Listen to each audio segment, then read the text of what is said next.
They left a note claiming my porch light was too bright and disrupted their sleep. Laughing, they said, maybe now they'll get the hint. Their partner mocked, ever heard of curtains? I whispered, you just messed with the wrong person. They were speechless when I installed motion-activated floodlights. I live in a small neighborhood in the outskirts of Fort Collins, Colorado. It's one of those areas where the houses are close enough to wave to your neighbor, but not close enough to hear each other's conversations usually. I'm not the kind of person who likes drama. I keep to myself. I work from home, mow my lawn once a week, bring in my trash cans the same day they're emptied. I'm quiet. I don't throw parties. I don't play loud music. My house is clean and I respect people's space.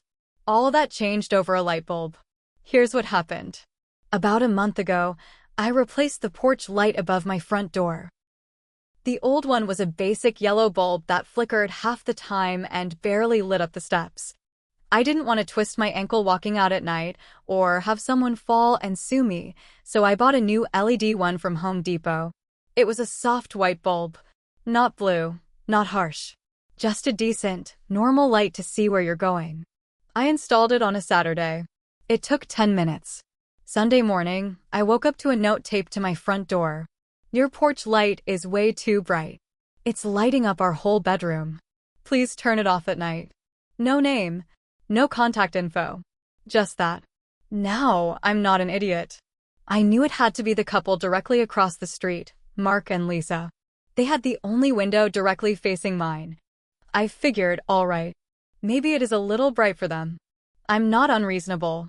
So I walked across the street that evening and knocked on their door. Lisa opened it. Hey, I said. Sorry to bother you, but I found a note on my door about my porch light.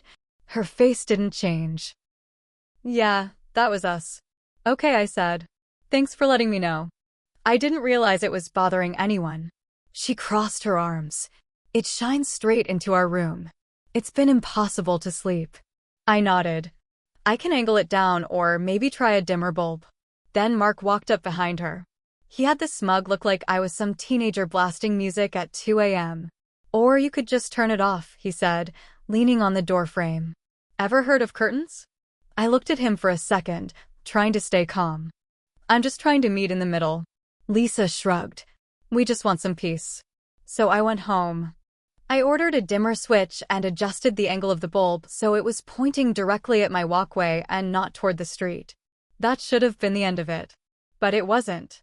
The next morning, I found another note on my door. Didn't seem to get the hint. Turn it off. No, please. No name. Just capital letters and taped to my door with 3 pieces of tape like they expected it to blow away in the non-existent wind. That night, I turned the light off just to avoid further hassle. I sat in the dark in my living room, scrolling through my phone, half annoyed, half trying to calm myself down. Around midnight, I noticed something outside. Flashing lights. I peeked through my blinds. Mark and Lisa were on their front porch. Lisa had her phone up like she was recording something, and Mark was pointing at my house and laughing. He said, loud enough for me to hear, maybe now they'll get the hint. Lisa laughed. Ever heard of curtains? And they went back inside. I sat there in silence for a long time. I could feel my blood pressure rising. These people didn't want peace. They wanted control. They wanted to embarrass me, shame me, humiliate me in front of the entire neighborhood. I'd been polite. I tried to fix the issue. I'd compromised. But now? Now it was war. I didn't yell. I didn't bang on their door. I didn't even reply. I just went to the hardware store. I bought 2 commercial-grade motion-activated LED floodlights, the kind people use in parking lots, 4,000 lumens each. I also bought a full HD security camera with night vision, Wi-Fi connection, cloud backup, the whole package. I went home and installed 1 floodlight above my garage and another on the corner of my house, both aimed directly at Mark and Lisa's house. And I made sure to angle them in a way that wouldn't violate any code. I checked. I made damn sure. I even recorded myself measuring the angles with a protractor just in case they tried anything legal. I programmed the motion sensors to activate with the slightest movement, bugs, cats, windblown leaves, you name it. That night, I turned my porch light back on, dimmed a little, but still on. At 10:12 p.m., I saw them step out onto their porch. Both floodlights exploded to life, blinding them like searchlights from a prison tower. Lisa screamed. Mark swore. They threw their hands over their faces like vampires seeing the sun for the first time in a decade. They turned around and rushed back inside. I smiled. I sat down and watched the footage over and over again. Every time a raccoon walked by or a leaf blew across the lawn, the lights kicked on, flooding their entire house with daylight. They closed their blinds. Then curtains. Then more curtains. But the lights kept coming on. All night. Motion. Light. Motion. Light. Every single time. A car passed? Light. A jogger at 6 a.m.? Light. By Tuesday, I noticed they stopped coming out at night. By Wednesday, their upstairs lights stayed off all evening. Thursday morning, Mark stomped over to my porch, red-faced, arms crossed. "What the hell is this?" he barked, pointing at my floodlights. I stepped outside, calm, holding my coffee. "Security system," I said. "For safety. You're doing this on purpose." "Why would I do that?" I sipped my coffee. "You said lights bother you. I figured I'd light up the whole place so you can see clearly. No more surprises." Lisa came over, looking more tired than angry. "We just want to sleep." "You know," I said, "you could always buy curtains." Their mouths opened. Closed. They turned and walked away. I haven't heard a word from them since. But every night, I make popcorn and sit by the window with my phone ready. The floodlights still flicker on. Still shine bright. And I've got all the time in the world. So, for a while, things were quiet. Too quiet. Mark and Lisa didn't say another word. No notes. No yelling. No laughing from across the street. It felt like the lights had silenced them for good. I kept my floodlights up. I even gave them names. Justice and Respect. Every few nights, I'd hear the click of the sensors and look out the window, catching a squirrel in the yard or a trash bag flapping in the breeze. Still, I left them on. You mess with me over one light, you get two in return. I was satisfied. Comfortable.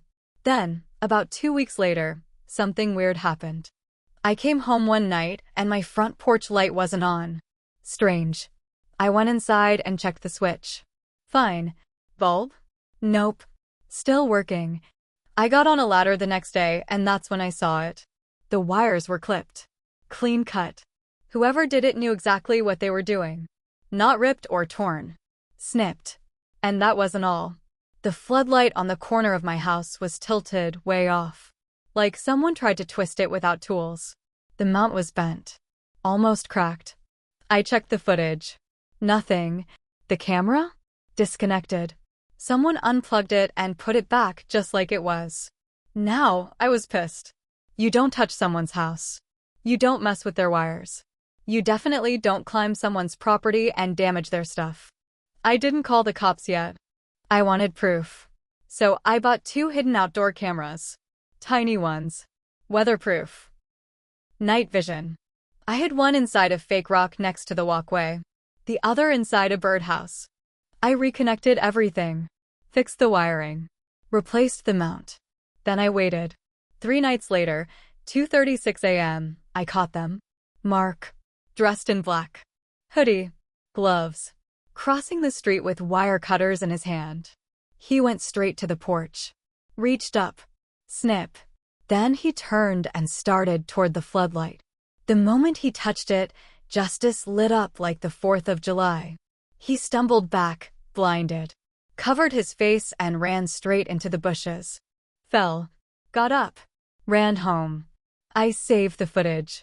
Copied it twice. Uploaded it to cloud storage and emailed a copy to myself, just in case. Next morning, I walked right up to their house and knocked. Mark opened the door, eyes squinting like he hadn't slept in days. I held up a USB drive. He didn't say anything. I suggest you stop coming onto my property, I said, calm as ever. You want to keep this quiet, fine. You leave me alone, I leave you alone. Lisa appeared behind him, looking like she was about to cry. Mark just nodded. Didn't say a word. Closed the door. Again, silence. 2 weeks passed.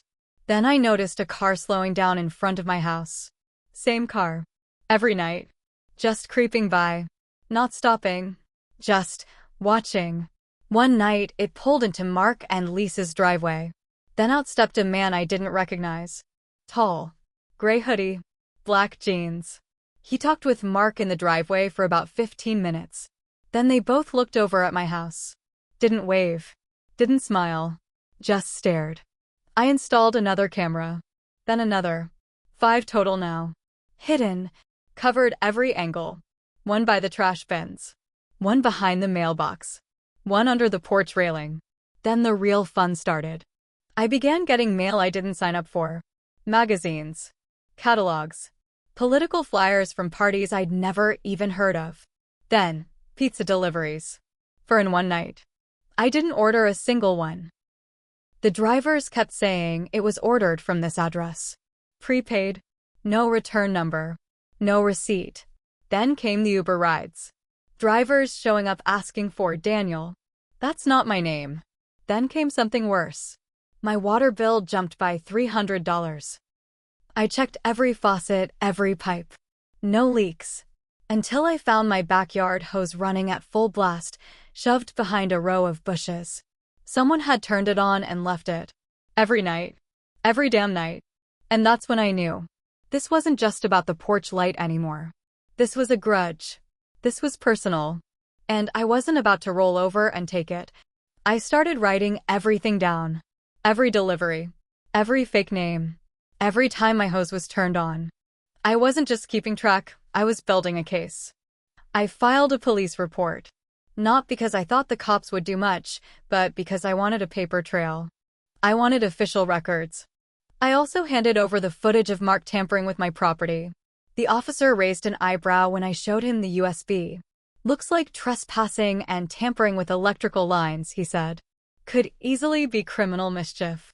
I didn't press charges yet. But now they knew I could. That same week, the weird stuff stopped. No more pizzas. No more Uber drivers. No more hose running at 3 a.m. For a second, I thought it was over. Maybe I'd scared them straight. But then something happened I didn't expect. I got a knock at my door. It was Lisa. Alone. No makeup. Wearing sweatpants. She looked tired. Not annoyed. Not angry. Just done. Can I talk to you? She asked. I didn't say anything at first. Just opened the door a crack. She let out a shaky breath. Look, I know we've been difficult. I just wanted to say I'm sorry. Still, I didn't speak. Mark's been going through some stuff, she continued. Lost his job 6 months ago. He's been angry. Taking it out on the wrong people. I was still quiet. I didn't trust it. Then she added something that changed everything. I didn't know he hired someone. I blinked. What? She looked down. The guy you saw in the hoodie. That wasn't a friend. Mark found him online. Said he could handle it quietly. Said you were provoking us. Suddenly, a lot of pieces fell into place. The car. The slow drive-bys. The hose sabotage. Lisa wasn't just apologizing. She was confessing. And Mark? He was spiraling. I stared at her, stunned.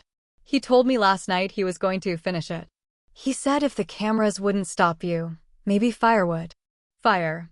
Fire. She said it so calmly, like she didn't understand what that meant. My throat went dry.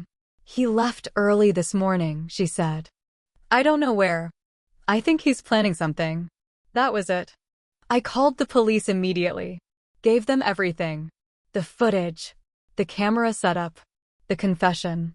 Within 3 hours, they had a warrant. Mark was picked up outside a Lowe's trying to buy gasoline, rags, and a metal gas can. He told the cops it was for yard work. They didn't buy it. That night, they took him in for questioning. Charges were filed. Trespassing. Attempted vandalism. Conspiracy. Possibly attempted arson, depending on what they could prove. Lisa left him the next day. Packed her things. Moved in with her sister in Greeley. The house sat dark for 3 weeks. Then a realtor's sign went up. For sale. The floodlights? Still up. Still bright. Still ready. But now, the neighborhood talks to me more. The couple down the street brought me brownies. Old man Clark 2 houses down waved at me for the first time in 2 years. And when people walk by my house now, they walk just a little bit faster. They know better. Because I'm quiet. But not harmless. A few months passed. Mark's house sat quiet. Sometimes a car would drive by and stop. Then leave. The for sale sign stayed stuck in the yard, untouched. Grass grew tall. Weeds took over the sidewalk. The place looked abandoned, like the soul had been ripped out of it. I kept my cameras up. My lights too. But I stopped watching the footage. I wanted peace again. The kind I had before all this started. Before the notes. Before the games. Before him. One afternoon, I was trimming the hedges when a man in a button-up shirt pulled into the driveway across the street. He walked up to me, smiling. "Hey there. You must be the neighbor. I'm Greg. I just bought the place." Just like that, someone knew. We shook hands. He seemed normal. Calm. Told me he was moving in with his teenage son. Needed a fresh start after a rough divorce. "I heard the last guy was a real piece of work," he added, chuckling. I didn't laugh. "Yeah," I said. "You could say that." Greg was chill. His son, Max, was quiet but respectful. No loud music. No weird behavior. For the first time in a long while, it felt normal again. I relaxed. I turned the porch light back to a soft glow. Eventually, I even turned the floodlights off. Big mistake. A few nights later, I woke up around 1:30 a.m. to a bang. Then another. I looked out my front window and saw someone standing on my porch, spray painting my front door. Black paint. Giant letters. "Revenge isn't over." By the time I grabbed my phone and ran outside, they were gone. I checked the footage. Face covered. Hoodie. Gloves. But the height, the walk, it was him. Mark. He was back. I didn't know how, but he was back. I called the police again. They took a report, but nothing happened. No fingerprints. No proof. I was right back where I started, alone, angry, and targeted. That night, I didn't sleep. I sat up in my dark house, staring at that paint, heart pounding, eyes burning. And something snapped. I realized something. This didn't start with the light. This started because I didn't stop it early. I tried to play nice. I tried to meet in the middle. And when that didn't work, I played the game their way. I let them live in my head. I let him change me. And in the end, I became like him. Petty. Paranoid. Vengeful. So I made a final decision. One more move. One that would end it for good. I paid a private investigator. Not cheap, but worth it. Took 2 weeks. And then bam. There he was. Mark. Staying with a cousin an hour away in a town called Loveland. No job. No car. Using prepaid phones. Off the grid. I called the cops again. Handed over everything. They didn't do much. So I made one last call. To his former employer. The one he never told them about the vandalism. The one who didn't know the full story. And then? I sent every detail to his parole officer because, yeah, turns out Mark had a record. Buried. Sealed in a smaller county courthouse no one bothered checking. But I found it. Because I don't forget. 1 week later, cops came knocking on his cousin's door. They arrested him on 3 charges tied to his first break-in attempt, plus probation violations. They didn't ask me to testify. They didn't need to. The video. The spray paint. The messages. The trespassing. It was all there. He's serving 18 months now. Not forever. But enough. Enough for me to paint over the door. Enough for me to take down the floodlights one final time. Enough to sit in my chair with the porch lights softly glowing, knowing the battle was mine. But I wasn't proud. I had lost parts of myself in that war. Parts one didn't know I had until I saw my own face in the footage, eyes wide, smiling as the floodlights blinded him. Watching him fall. Rewinding it again and again. That wasn't justice. That was me turning into someone else. So yeah, he paid the price. But so did I. The neighborhood's quiet again. Greg and Max come over sometimes for burgers. Life moved on. But every time I see a note stuck to someone's door, every time I hear laughter from across a lawn that doesn't feel friendly, I remember. Revenge is a mirror. And sometimes, when you stare too long into it, you stop recognizing the face staring back.